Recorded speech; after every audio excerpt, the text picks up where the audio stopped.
Bismillahirrahmanirrahim.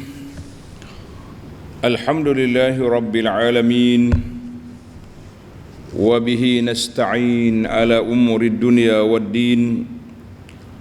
Wassalatu wassalam ala al-mab'uuthi rahmatan lil alamin. Nabiyyina wa habibina wa qudwatina Muhammad ibn Abdullah wa ala alihi wa sahbihi wa man sar ala nahjihi wa ihtada bihadihi wa istanna bisunnatihi ila yaumiddin, amma ba'du.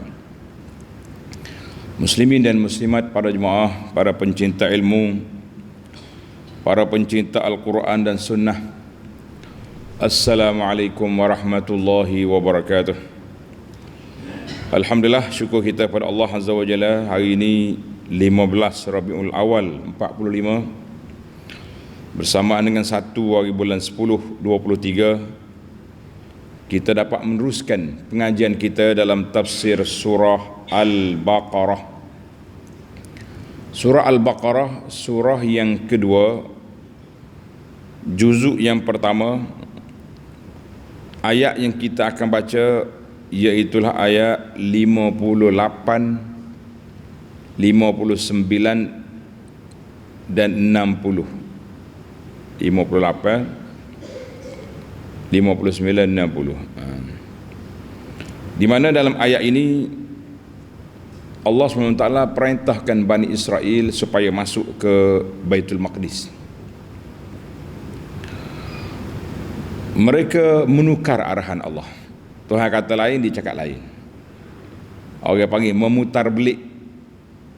Ini perangai Yahudi yang kita kena jauhi. Jangan dia belajar dengan Yahudi, ilmu karut ni. Yahudi ni dia kira otak dia tak kira hak Tuhan. Kemudian puak-puak Nabi Musa hak kena hisap di padang pasir Sinai, dia panggil padang teh. Bukan padang teh buat air tu, yatihu nak. Pada tempat dia sesak 40 tahun duduk di musing dalam padang pasir. Apa sebab dia pusing? Kita tengok nanti dalam perbincangan kita, kenapa dia sesak selama 40 tahun. Kenapa? Jadi bila dia mari jumpa Musa, Musa, dahaga kita ni, main pusing pada pasir ni, dahaga tak ada air. Nabi Musa pukul batu, katak batu keluar air. Itu dipanggil mukjizat Musa, mukjizat Nabi Musa AS yang Allah anugerahkan kepada baginda, yang kita nak belajar pada hari ini biiznillahi azza wa jalla. Baiklah, kita mula dengan bacaan ayat 58, 59, 60. Muka bagi yang jemaah yang ada tafsir pimpinan Ar-Rahman Jawi, muka surat 19. أعوذ بالله من الشيطان الرجيم وإذ قلنا ادخلوا هذه القرية فكلوا منها حيث شئتم رغدا وادخلوا الباب سجدا وقولوا حطة نغفر لكم خطاياكم وسنزيد المحسنين فبدل الذين ظلموا قولا غير الذي قيل لهم فأنزلنا على الذين ظلموا رجزا من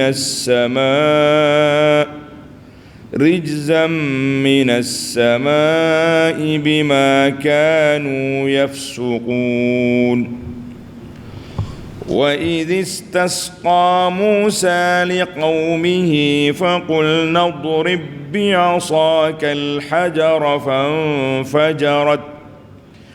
فانفجرت منه 12 عينا قد علم كل أناس مشربهم Kulu washrabu min rizqillahi wa la ta'thaw fil ardi mufsidin.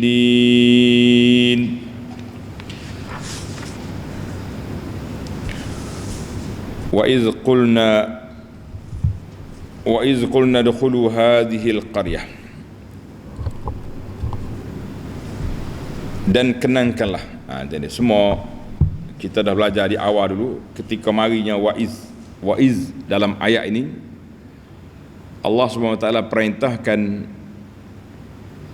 supaya waiz dengan makna wazkuru, dan ingatlah dan kenangkanlah. Pelajar yang ikut pengajian kita, ini adalah merupakan nikmat yang ke-9. Nikmat yang ke-9 Allah Ta'ala ungkit kepada Bani Israel. Kita ingat hari itu berapa nikmat Tuhan bagi semua? 10 nikmat. Ana tak ulang balik yang lepas. Kita ambil yang ke-9.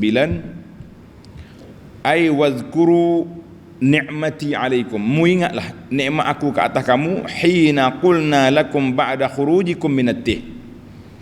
Selepas daripada dia keluar daripada kurungan di padang pasir. Kurungan ni ajaib, tak ada pagar, tidak berpagar, tapi dia jalan pagi ni dia pusing pergi sampai gelap, balik tempat yang sama. Dia pusing pergi petang karet, mari tempat yang sama. Maknanya dia pusing dalam sekitar pada pasir tu, saling nak pergi lain. Senang ya Tuhan nak pagar ni, tak payah ada pagar tinggi-tinggi, pagar kawak ke pagar besi ke pagar bulut lah. Tuhan pagar ni tak nak keluar.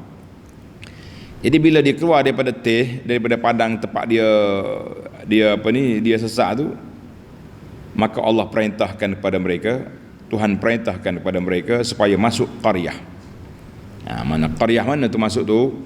Tanda ni pelajar qaryah dianya, nama dia Baitul Maqdis. Baitul Maqdis. Udkhulu hadhihi al-qaryah, dan kenangkanlah ketika kami berfirman, masuklah kamu ke bandar ini. Bandar mana? Qaryah tu dia, kalau kita ngaji bahasa Arab biasa, qaryah ni kampung kan? Kampung, tapi biasa dia guna dalam Quran diguna qaryah tu bandar. Jadi qaryah di sini bandar sebut. Dalam ayat ini Allah Taala tak sebut nama bandar. Mungkin mana? Pergi ke Mesir ke, pergi ke mana? Kerana ini anak suka pimpinan Ar-Rahman ni, dia jauh daripada cerita-cerita Israiliyat. Kalau kita baca lah cerita tafsir ni panjang lah gimana, tapi dia kata di sini, tengok nota di bawah, Allah Ta'ala tak sebut di mana bandar, kerana yang penting ialah pengajaran yang terkandung dalam kisah kaum Yahudi itu dan bala bencana yang telah menimpa mereka disebabkan kekufuran mereka. Namun begitu, kita tengok juga apa yang dikata oleh ulama tafsir. Ulama tafsir kata qala al-jumhur, majoriti ulama tafsir kata hiya Baitul Maqdis, mugi masuk ke Baitul Maqdis. Ada katanya Ariha, yang betulnya Baitul Maqdis lah, tempat mana tu, kawasan tu. Masuk dalam Baitul Maqdis, waskunu fiha fakulu minha haitsu syi'tum ragada wal dukhulul baba sujjada.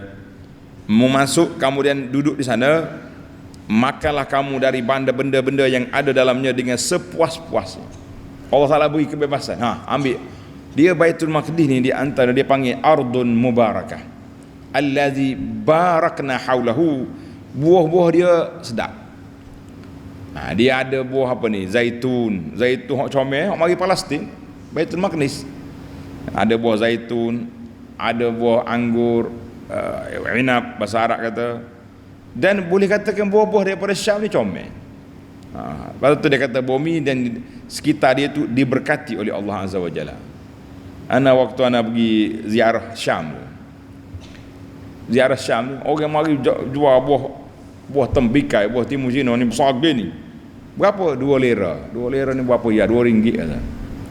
Kata ni bukan harga ni. Kalau tempat kita mahal timbang kilo, dia bagi jualnya sebiji. Banyak lagi lah buah-buah tin, buah mis. Kita kata subhanallah. Jadi cerita ni panjang, kita tak sedap mikir.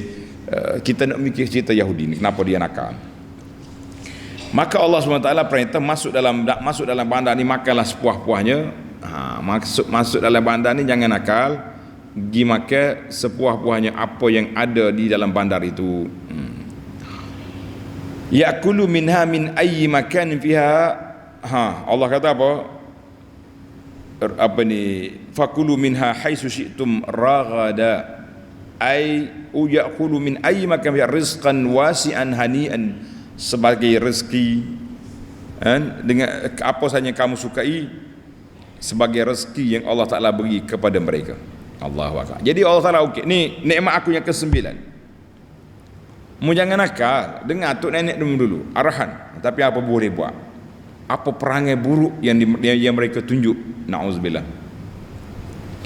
Kemudian Allah Ta'ala bagi SOP cara masuk Baitul Maqdis. Dia ada cara dia. Inilah ujian. Kalau kata masuk ke ikutmu, lepas. Tapi bila kata ada SOP, ada peraturan, bila kamu nak masuk kena ikut ini cabaran. Ini ujian. Ujian ni duduk di mana? Duduk di syarat-syarat kemasukan. Wadkhulul baba sujjada, dan masuklah kamu melalui pintu dengan tunduk merendah diri. Masuk khusyuk, jangan duduk main lelah. Jangan duduk main. Ai innahum umiru an yakhda'u lahu subhanahu bil fi'li wal qawli inda dukhulihim ahad abwab Baitul Maqdis.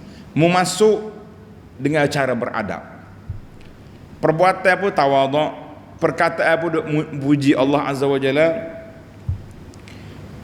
bi an yadkhulu ruk'an mutawadhi'in. Tengok ni.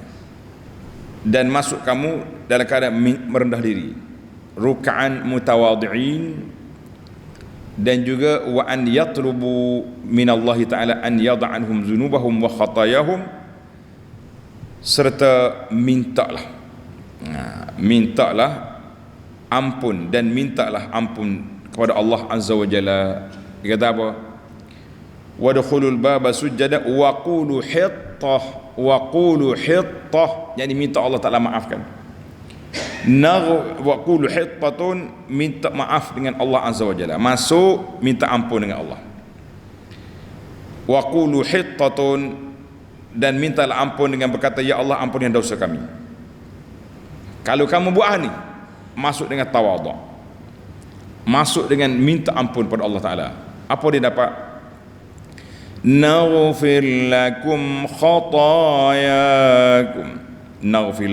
khatayakum, supaya kami ampunkan kesalahan-kesalahan kamu, dan kami akan tambah pula pahala orang yang berbuat baik. Wa sanazidul muhsinin, dan kami tambah pahala kepada orang yang buat baik. Ai iza fa'altum ya Bani Israel, Bani Israel, kalau kamu ikut arahan aku, Allah Ta'ala akan ampunkan dosa kamu. Allah maafkan kesalahan-kesalahan kamu, hok nakal-nakal lepas-lepas biar. Wa sayazidullahu subhanahu, Allah Ta'ala akan tambahkan iman kamu, Allah Ta'ala tambahkan pahala kamu segera dan akan datang. Wa man ahsana fi ibadatillah, siapa dia buat baik ibadat kepada Allah Azza wa Jalla. Wa man ahsanal khalqi bi wujuhil ihsan, siapa dia buat baik kepada orang. Tengok dalam Islam ni dua, dari kepada. Mana kita bagi hamba Allah, kita mesti mengabdikan diri kepada Allah Azza wa Jalla. Kemudian apa-apa yang kita dapat nikmat daripada Allah, kita kena buat baik pula, perturunkan pula kepada manusia, makhluk. Jangan kata kalau kita kaya seorang, kalau kita alim pandai seorang. Tidak. Kaya bantu orang, alim ajar orang, tak reti mu pergi mengaji. Jangan tidak kata kita ni break stesen lah, perjalanan kita perjalanan, tak akan berhenti di mana-mana. Maka di sini dia kata, siapa dia buat baik dalam ibadat, elok ibadat dia, wa ahsana lil khalqi, dia pula buat baik kepada makhluk-makhluk Allah Ta'ala, maka Allah Ta'ala akan balas kepada dia nikmat yang banyak dan kelebihan-kelebihan yang besar. Apa jadi dengan Yahudi ni? Apa jadi dengan Bani Israel? Tengok ayat yang 59. فبدل الذين ظلموا قولا غير الذي قيل لهم. Allahu Akbar. Perangai. Kalau kata perangai, tak ju. Bahasa kita kena waktu juga ayat kita baru sedap dah. Bahasa perangai kata. Kemudian orang-orang yang zalim, penderhaka itu mengubah perkataan perintah kami yang dikatakan kepada mereka dengan melakukan sebaliknya. Allah ajar dia, waqulu hittah. Tengok belajar. Tengok pada jemaah. Hittah, ha, ta bulat, ta. Hittah dengan makna maghfirah. Allahumma ighfir lana, itu maksud hittah dengan makna ya Allah ampunkan kami. Bahasa jenis kerah kepala Yahudi ni, dia gitukah perkataan hittah jadi ada dia tambah titik hintah maknanya biji ganda. Allahu Akbar. Wa qulu hintah, Tuhan buat mari biji ganda kita. Orang suruh minta ampun, ayat perli sakistik kata orang sekarang.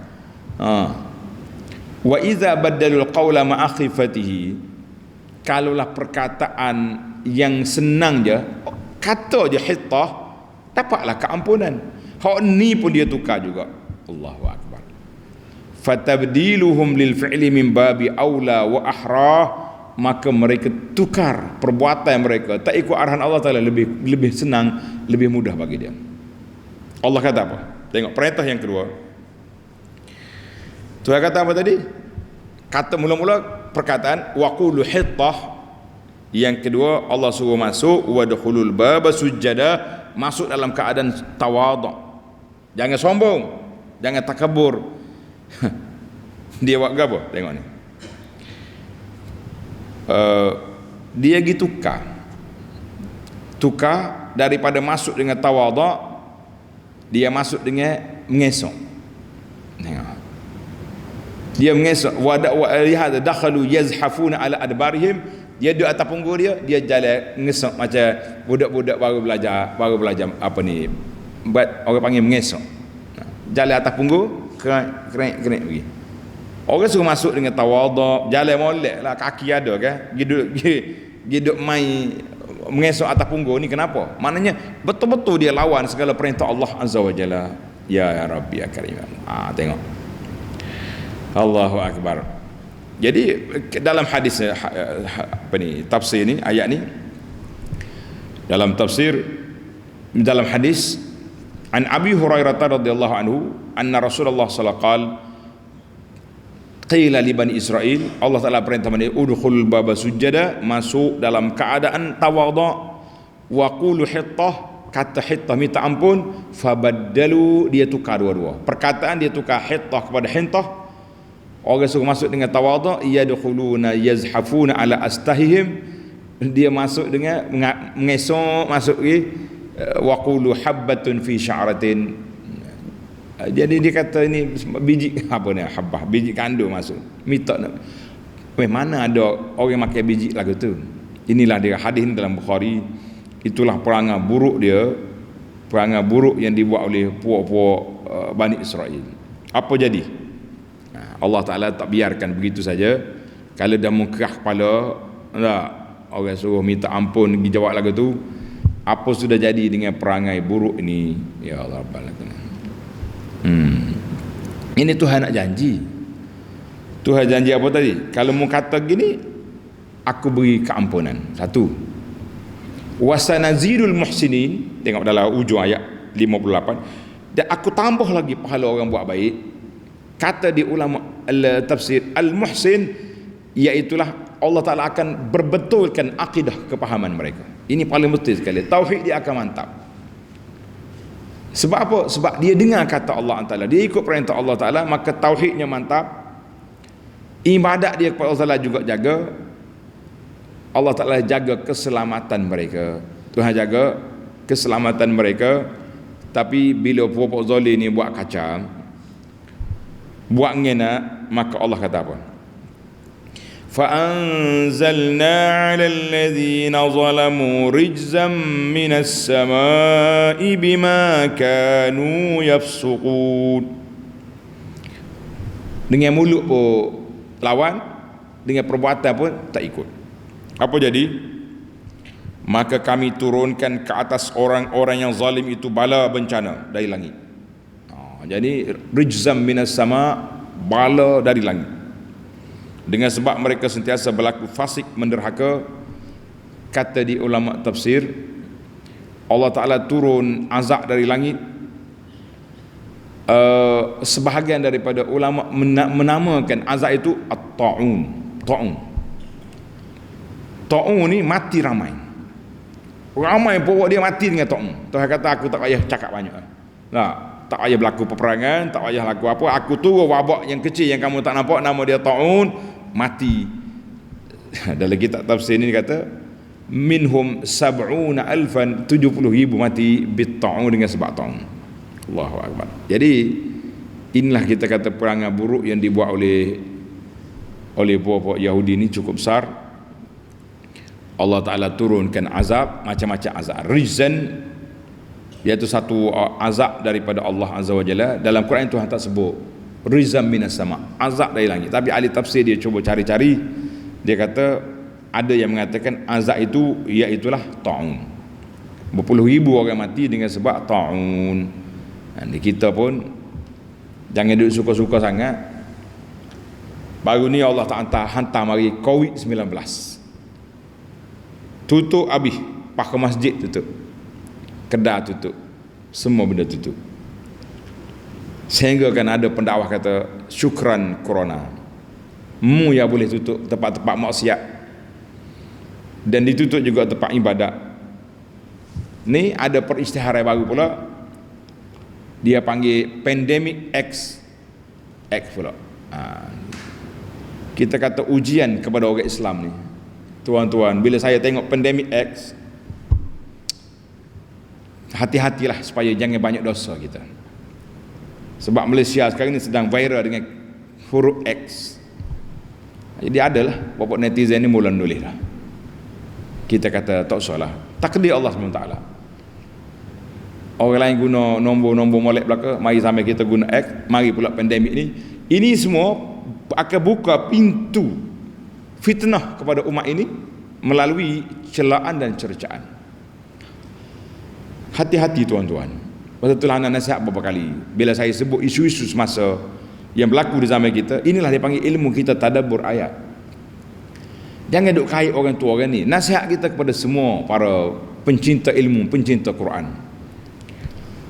Ana perhati tengok sebahagian daripada pencinta Al-Quran, dia suka ngaji Quran. Kita kata alhamdulillah, nikmat. Orang yang suka Quran nikmat. Tapi kadang-kadang akhlakul Quran tidak masuk dalam jiwa kita, dalam amalan kita. Kita cakap je nak Quran, nak membina generasi Quran. Kita sendiri tidak menunjukkan ke arah itu dari sudut tindakan. Hati-hati tuan-tuan. Lebih-lebih lagi dengan ada alat media sosial hari ini, mendedahkan khutbah saya yang pertama setelah keluarnya Facebook ni tahun 2000 awal lagi lah, mula-mula keluar Facebook ni. Mungkin hampir 20 tahun dah orang duk siar lagi keratai khutbah tu. Kita kata Facebook ini telah menelanjangkan akhlak orang Islam zaman kita ini. Akhlak buruk kita tunjuk belakang kat situ. Kita nak marah orang pun kita tulis status kat situ. Kita nak perli orang pun kita tulis situ. Kita nak kata gapo tulis. Nasallallahu al-afwa wal afiyah. Tengok, Allah Ta'ala mari pandemik, rijzam minas sama, ay azabun minas sama, turun. Dia kata, ada setengah ulama tafsir menamakan azab itu, kita kata wallahu alam dari sudut kesahihan, dia kata nama dia ta'un, wallahu alam. Baik, cerita Nabi Musa ni sangat panjang, kita pun tak boleh masuk panjang-panjang. Cuma hari ni mungkin tuan-tuan tidak sibuk sangat nak pergi kerja, hari cuti, maka kita pergi berpindah kepada nikmat yang ke-10. Tuan-tuan kena undur baliklah ke belakang, tengok yang lepas-lepas siri daripada awal nikmat Allah Ta'ala ungkit pada Bani Israel Ini dia panggil an-ni'matul ashir, nikmat yang ke-10 daripada nikmat yang Allah Taala anugerahkan itu. Ayat 90. Wa idh istasqa Musa liqaumihi faqulna idrib bi'asaka al-hajar فانفجرت منه 12 عينا.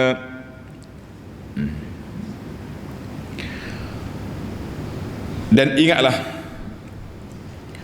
ketika Nabi Musa AS memohon supaya diberi air untuk kaumnya.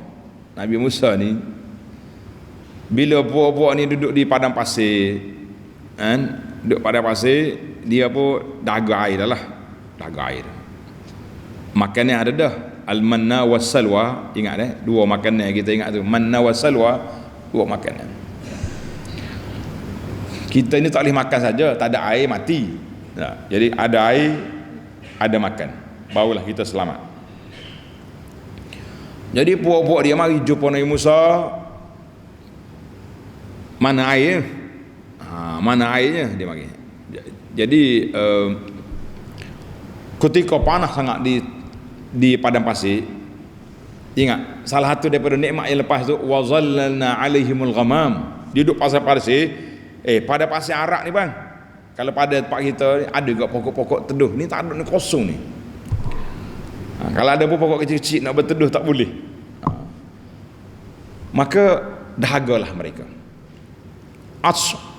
Untuk nenek kamu di padang pasir Sinai dahaga. Fitih wa talabu min Musa, mereka pergi jumpa Nabi Musa. Musa, cari air Musa, kalau tidak mati kita.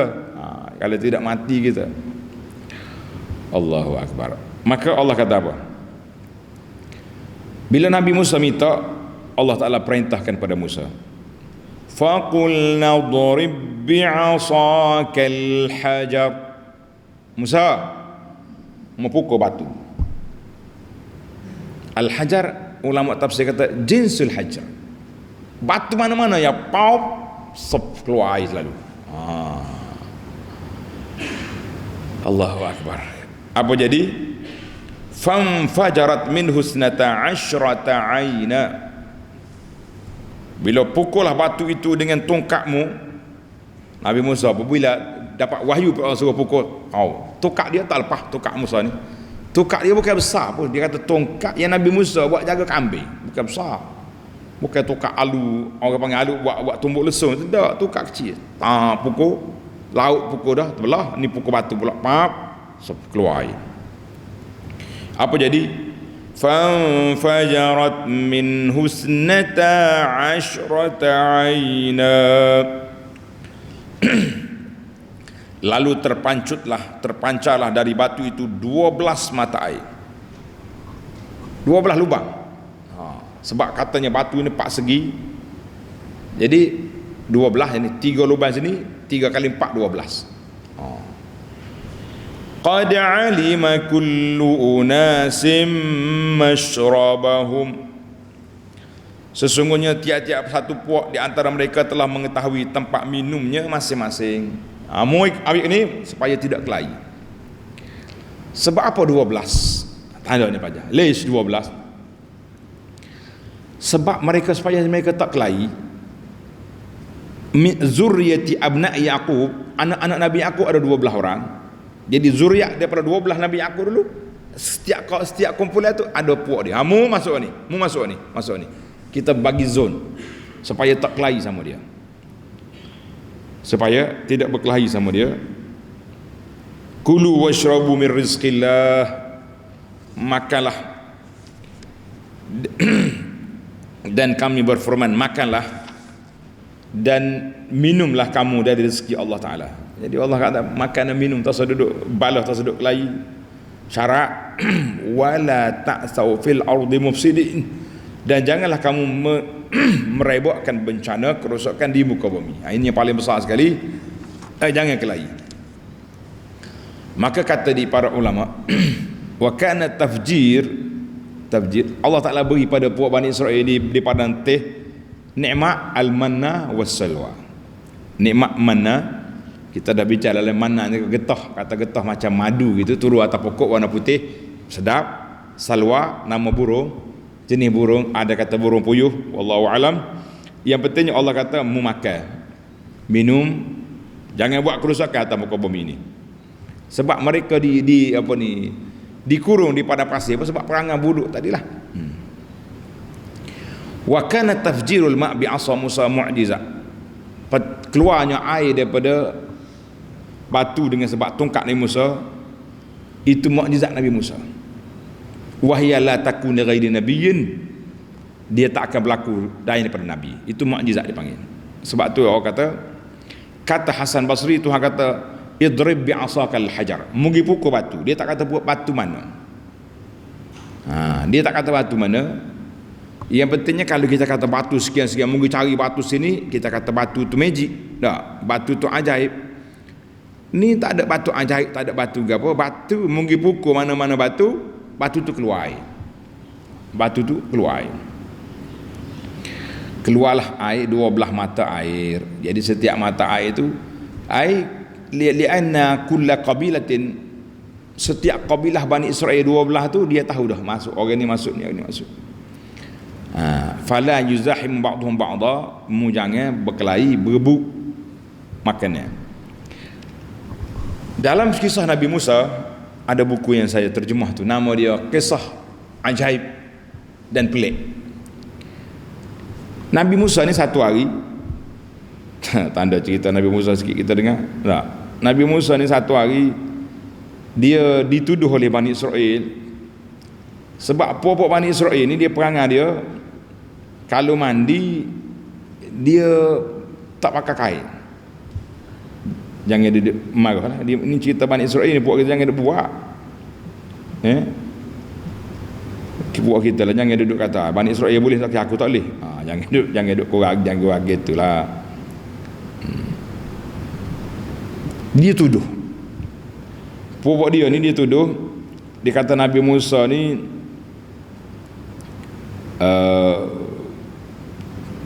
kalau mandi tak mau pakai kain ni mesti ada masalah tu. Dia kata pasal penyakit ulurai kau gapo dia gitulah bahasa kita ni, penyakit ulurai dah. Penyakit ulurai ni batu besar lah. Pasal tu dia malu nak tunjuk orang cerita.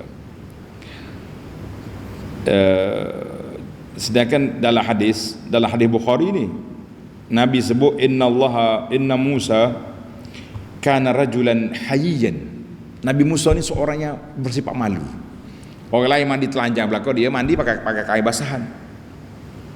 Ataupun dia mandi sembunyi daripada orang. Dia duduk belakang batu, dia mandi seorang-seorang.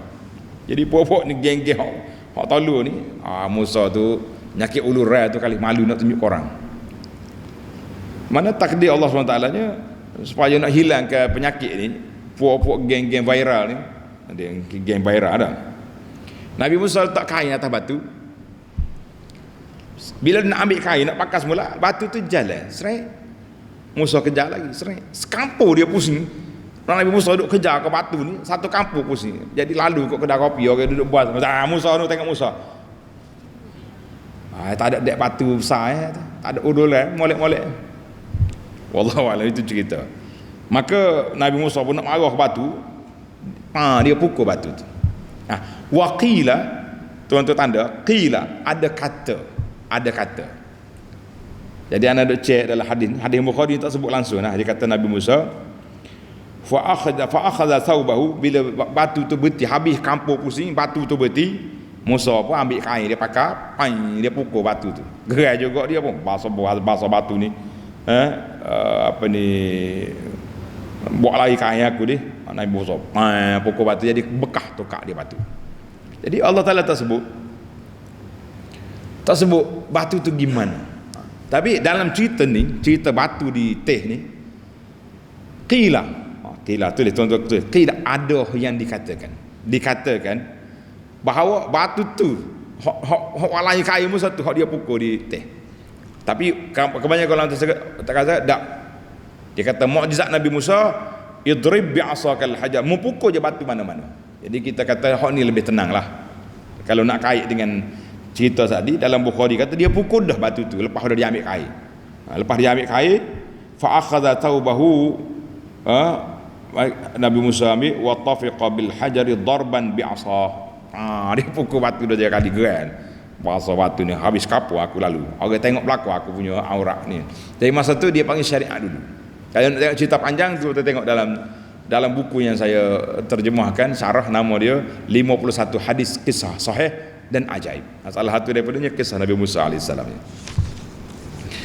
Menarik buku tu. Carilah. Alhamdulillah kita lah duduk suruh KP orang baca ya. Kalau dia orang masyarakat ni dia suka cerita pelik, tapi kalau kita tak hak sahih, dia tai hak Israeliat pula. Jadi manusia cari. Jadi cerita Nabi, cerita batu ni tak habis lagi. Mari kita sudahlah cerita. Maka Allah kata kulu washrabu min rizqillah. Hei Bani Israel, makanlah minum tanpa penat. Tak penat gapo? Mujallah yang penat. Air ada, manna wa salwa sudah ada. Makan. Kata di ulama usul, kulu washrabu hadza amru ibahah wa irsyad. Ini arahan petunjuk dan juga menunjukkan keharusan. Boleh makan. Tapi syarat wala ta'tsaw fil ardi mufsidin, jangan buat kerusakan di atas muka bumi. Jangan buat kerusakan atas muka bumi. Ini maknanya bila tak dengar kata Nabi, itulah yang dia katakan kerusakan. Kita ni duk mikir kerusakan ni, kita gamak kau benda-benda rusak ni, punah ni. Tak, mari daripada gapo dah, punah tu sendiri tu ada kerusakan yang berlaku bila dia buat tak ikut arahan Allah, maka gitulah kita panggil makhluk perusak di atas muka bumi. Dan kita kata kita ni kadang-kadang nampak rusak tu benda lain. Orang yang tak ikut syariat Allah Taala maknanya perusak dia. Baiklah, kalau kita nak panjang cerita ni tak sudah-sudah lagi kita. Jadi mereka sesak di padang pasir berapa? 40 tahun. Allahu Akbar. Apa sebab 40 tahun? Kenapa 40 tahun sesak di padang pasir? Kata di ulama tafsir, wa kana imtidadu bi ni'am. Allah Taala beri nikmat supaya mereka balik kepada jalan Allah, supaya mereka bertobat daripada dosa. Jadi 40 tahun mereka sesak di padang pasir itu min ajli khurujin jilin jadid. Sebab orang-orang tak nak kata sesak belaka dah, katanya ramai mati di padang pasir. Ramai mati di padang pasir sehingga kan Nabi Harun sendiri pun sebelum keluar daripada teh juga wafat. Jadi sekurang-kurangnya bila keluar ni keluar generasi baru, jilun jadid, generasi baru yang lebih dengar kata Nabi Musa AS, lebih ikut kitab Taurat, lebih baik perangai. Tapi lagu itulah perangai manusia ni, habis ni mari hak lain pula. Macam kita hari ni, generasi-generasi yang ada tempat kita hari ni, kalau kita tidak didik molek-molek, dia akan keluar yang sama. Habis orang tua ni mati, mari orang lain pula. Sebab itulah kadang-kadang orang yang mari masjid ni, bukan Yahudi dah, bukan cerita Yahudi, cerita realiti dia panggil, cerita realiti.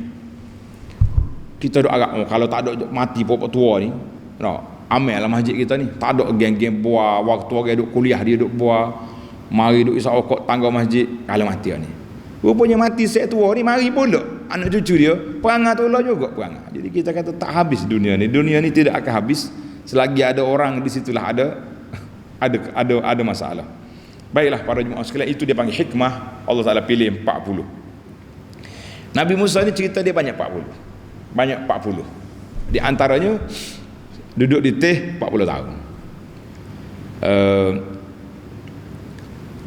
Munajat wa wa'anna Musa limiqatina 40 malam.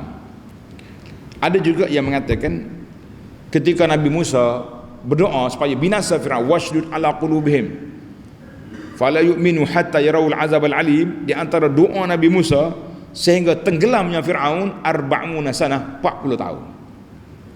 Itulah bila kita kadang-kadang kita mikir, aku doa 3 kali dah, 3 kali pergi Mekah dah doa, Tuhan tak terima lagi. Kita kena ingat doa Nabi Musa. Nabi Musa ni Nabi, mulut dia masin. Itu pun Allah Ta'ala tangguhkan doa dia 40 tahun barulah hatta yarawul azab al-alim. Bila duduk di laut, lemah kokak-kokak dah kata orang, penuh dengan air masin dalam mulut. Amantu bi rabbi Musa wa Harun, aku beriman dengan Tuhan Musa Harun. Jadi Doa Nabi Musa kata Firaun tak akan mengaku ada Allah Taala kecuali ketika dia sudah tertutup pintu taubat. Maknanya tak boleh terima lagi. Walaupun ada setengah ulama ahlul kalam ni dipanggil iji ke apa benda, dia kata Firaun mukmin sebab dia mengaku dia beriman waktu dia lemah. Amantu bi rabbi Musa. Allah Taala tolak situ. Al-ana wa qad asaita minkum. Firaun lah ni baru beriman, lepas dulu pada ni melawan, lah. Pintu taubat sudah tertutup. Jadi tak usahlah kita duk main benda pelik-pelik. Pintu taubat sudah tutup, kita duk kata Firaun mukmin. Jadi banyak sangat cerita yang pelik dalam dunia ni. Kita jadi pelik, orang pun jadi pelik. Maka kepelikan yang berlaku ini cukup menyusahkan kita. Baiklah, kita berpindah kepada mencari 5 faedah daripada ayat yang kita baca. Faedah yang pertama, tengok ayat 88. Wa idh qulna dkhulu hadhihi al-qaryah, ayat ni panjang. Wa qulu hittatun. Kita ambil poinnya. Faedah ni kita ambil poin-poin tertentu dalam ayat. Itu dia panggil tadabbur. Mana kita dalam ayat ini apa benda yang kita nak kaji, apa yang Allah Taala nak kata kepada kita. Maka dalam ayat ini Tuhan kata, wa qulu hittatun naghfir lakum khatayakum. Katalah minta maaf ya Allah, minta ampun.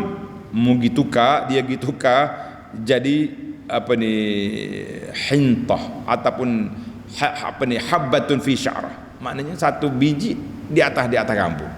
Berapa benda maknanya tahu. Yang pentingnya dua arahan Allah Taala, suruh masuk dengan tawaduk, dia masuk dengan mengesok. Allah Taala suruh kata hintah dia gitu ka hintah. Contohnya tujuan dia wa kana qasduhum khilaf, tujuannya nak menyalahi arahan Allah Azza wa Jalla.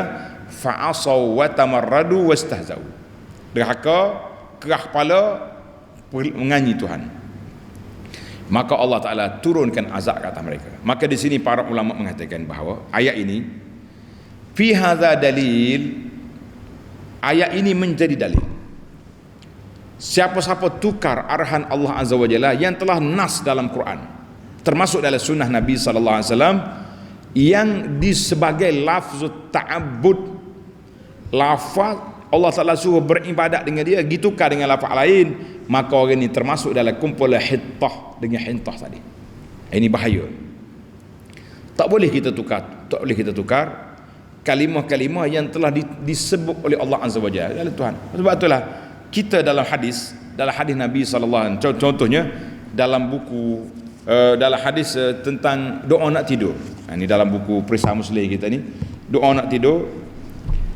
Nabi kita ajar pada sahabat supaya kata wa bi nabiyyikal ladzi arsalta.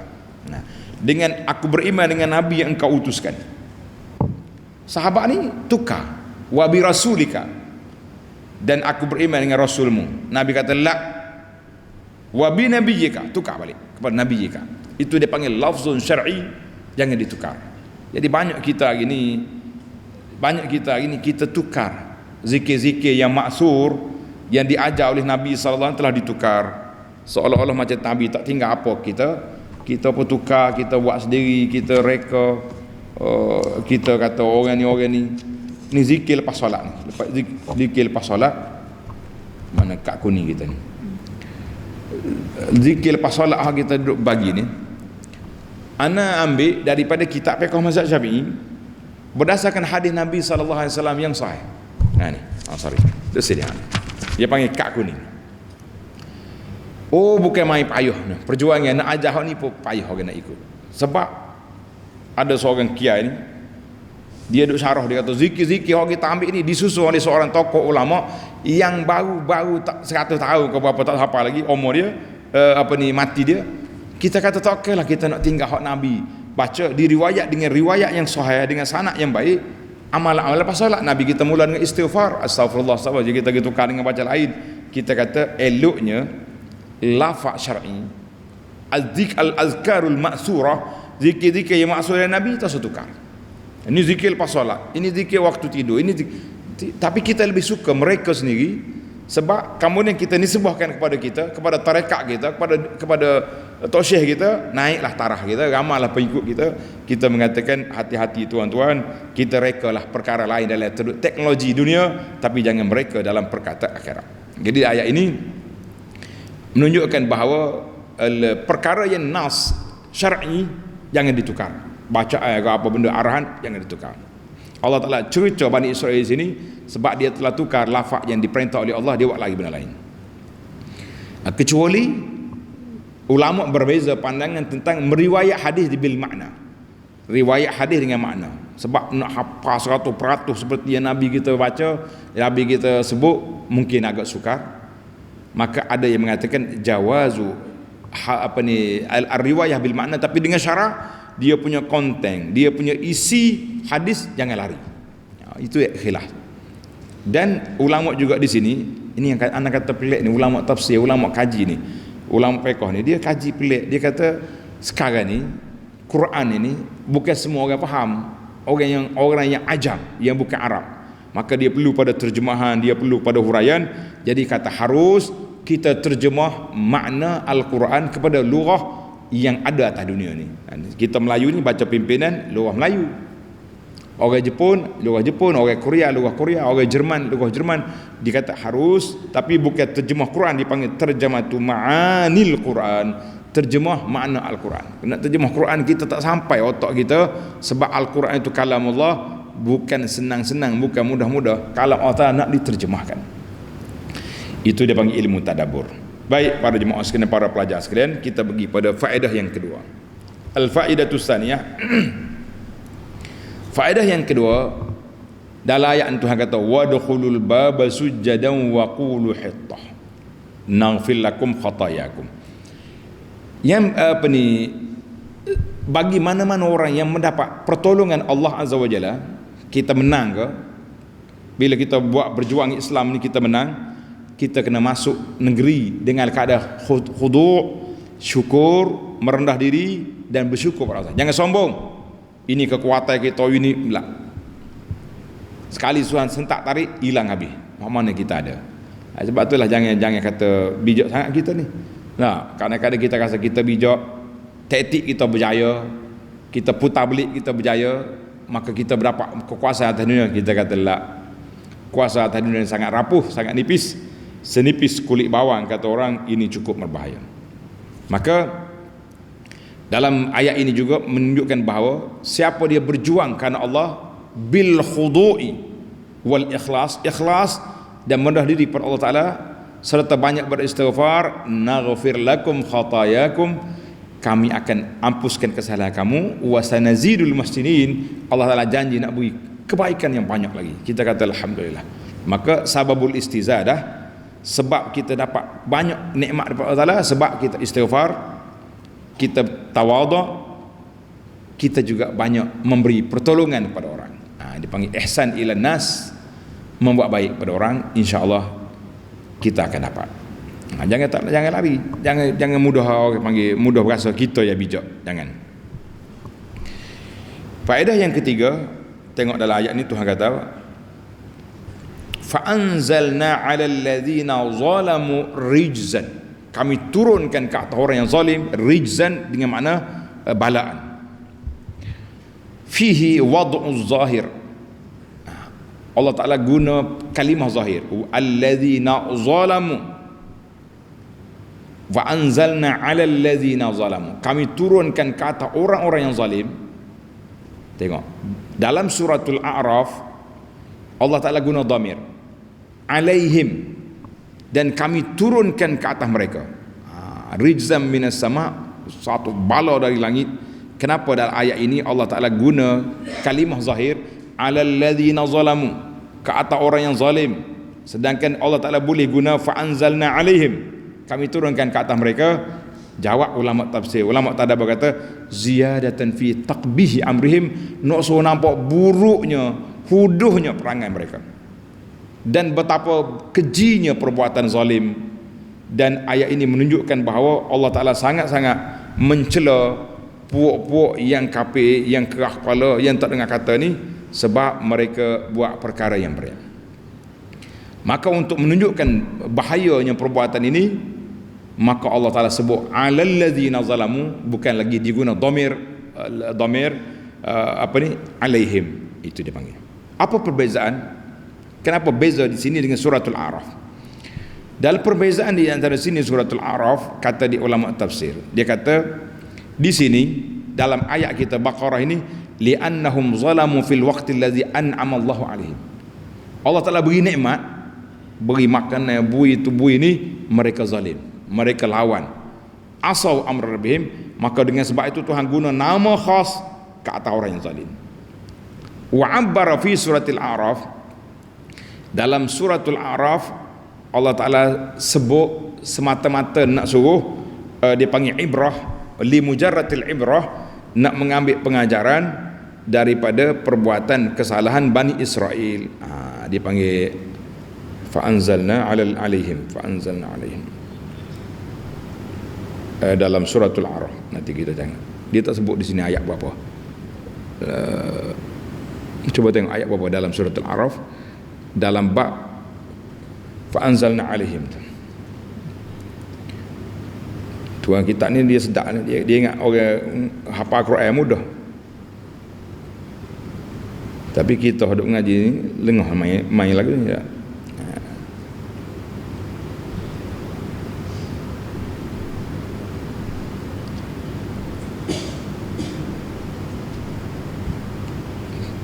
Lo ni mudah ya, mudah. Riz. Suratul A'raf. Baik, jumpa dah. Suratul A'raf ayat 162. Tulis Suratul A'raf ayat 162. فَبَدَّلَ الَّذِينَ ظَلَمُوا مِنْهُمْ قَوْلًا غَيْرَ الَّذِي قِيلَ لَهُمْ فَأَنزَلْنَا عَلَيْهِمْ رِجْزًا مِنَ السَّمَاءِ بِمَا كَانُوا يَظْلِمُونَ. Tengok, bila dia tukar kalimah atau kata hapan hittah, dia tukar kalimah فَأَرْسَلْنَا عَلَيْهِمْ رِجْزًا. Tengok, kata di ulama tadabbur kata dalam suratul A'raf ayat 162 ini, siqat limujarradil ibrah, Allah Ta'ala bawa semata-mata nak ambil pengajaran daripada kisah Bani Israel. Wa ayatul Baqarah, dalam surah Baqarah ini siqat masaqat taubih, Allah Ta'ala sebut nak mencela Bani Israel supaya mereka, orang-orang yang dengar ambil perhatian. Kalau kamu ikut perangai buruk ni juga, fa'anzalna alaihim, aku akan turun ke atas kamu azab. Wal-iyaz billah, kita minta berlindung Allah Ta'ala daripada azab yang cukup berbahaya. Baiklah, yang keempat, wa idh istasqa Musa liqaumihi faqulna idrib bi'asa. Jadi Nabi Musa minta dengan Allah Ta'ala air, sebab pokok dia ni lapar, dahaga. Maka masyru'iyatu al-istisqa indal hajah, disyariatkan kita ni minta hujan ketika perlu. Nabi Musa waktu dia dahaga di padang pasir, dia minta hujan. Kita hari ni pun kalau berlaku kemarau panjang di tempat kita, kita disyariatkan minta hujan. Disyariatkan minta hujan. Dia panggil salatul istisqa. Ingat ni, salah satu daripada ilmu yang kita belajar, solat minta hujan. Kita sama ada kita doa atas khutbah, waktu khutbah, ataupun kita kumpul orang ramai-ramai pada waktu pagi kita doa, boleh. Yang pentingnya dia panggil wa syar'u man qablana, syariat Nabi Musa menjadi syariat pada kita juga, sebab tak ada percanggahan dengan syariat kita. Jadi maka itu dia panggil syariat istisqa, salat istisqa ala sunnah. Untuk apa? Untuk menzahirkan kefakiran kita, miskinnya kita, berhajatnya kita kepada syariat Allah, kepada apa ni, kepada pertolongan Allah Azza wa Jalla. Dengan cara mana? Dengan cara kita solat istisqa. Nak keluar solat istisqa jangan pakai baju comel, nak pergi maya gaya baju comel. Solat istisqa pakai baju buruk-buruk ya, kain serba kita pun terbalik kita pakai. Maka kita itu dipanggil, kata di Abdullah bin Zaid, hadis dalam Muslim, kharaja Rasulullah sallallahu alaihi wasallam ilal musalla fastasqa. Nabi kita berjalan tunduk ya, pergi tempat sembahyang minta hujan. Huwa hawwala rida'ahu, kain ridak dia ni ditukar kain atas ke bawah, depan belakang. Kamu Nabi kita salat 2 rakaat. Itu dia panggil ayat ini menunjukkan bahawa Allah Ta'ala beri kepada kita nikmat yang baik, maka kita jangan lupa kepada nikmat Allah Azza wa Jalla. Kemudian di akhir ayat Tuhan kata apa? Kulu washrabu min rizqillah, kamu makan dan minumlah dengan rezeki yang Allah Ta'ala anugerahkan kepada kamu.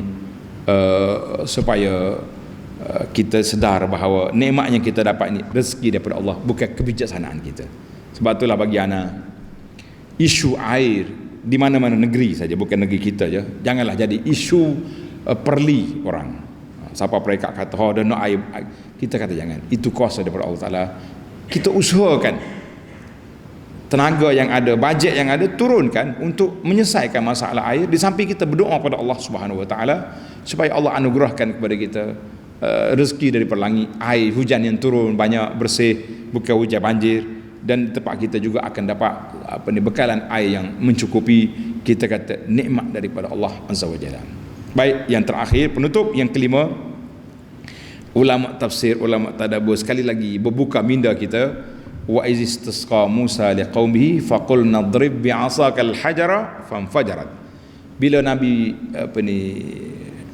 bila orang mari minta hujan, biasanya kalau minta hujan ni kita berdoa, ya Allah turunkan hujan.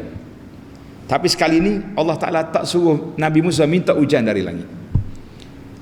Faqul nadrib bi'asakal hajar. Musa pukul, dikata batu. Maka ulama tadi berkata annas suqya, minta air kama takunu bil matarin nazili minas sama. Kita minta dengan Allah Ta'ala air yang turun dari langit, air hujan, takunu bin nabi'i minal ardi, sumber air kita juga ada kali keluar daripada bumi. Sama ada sungai, tali air terjun keluar daripada batu-batu, celah-celah batu, maka itu semuanya nikmat yang Allah Ta'ala beri. Jadi sumber air kita sama ada turun dari langit ataupun keluar daripada bumi. Yang penting bagi kita para jemaah, jagalah, syukuri nikmat, jaga kebersihan sungai-sungai kita, jaga kebersihan tali air kita. Sungai jangan jadi tempat buang sampah, buang benda-benda yang berbahaya, buang kotoran-kotoran. Sepatut sungai itu dipelihara dan dijaga. Tapi hari ini sungai kita telah tidak lagi menjadi satu keharmonian, sebab sama ada sampah sara ataupun keruh seperti teh susu yang tidak perlu kepada susu lagi. Jadi kita kata alhamdulillah ala kulli hal. InsyaAllah dalam siri yang akan datang kita akan masuk perbincangan kita dalam ayat yang ke-60, supaya kita 61. Ayat 61 kita akan bincang tentang wa iz qultum ya Musa lan nasbir ala ta'amin wahidin. Kita akan tengok lagi kerana perangai Bani Israel yang buruk yang sentiasa menyusahkan Nabi Musa AS. Mudah-mudahan Allah Ta'ala beri kepada kita kepahaman, ibrah, pengajaran. Kita jauhkan diri daripada perangai-perangai yang buruk ini, insya-Allah. Subhanakallahumma wa bihamdika asyhadu an la ilaha illa anta astaghfiruka wa atubu ilaik. Wa sallallahu ala nabiyyina Muhammad wa ala alihi wa sahbihi ajma'in walhamdulillahi rabbil alamin.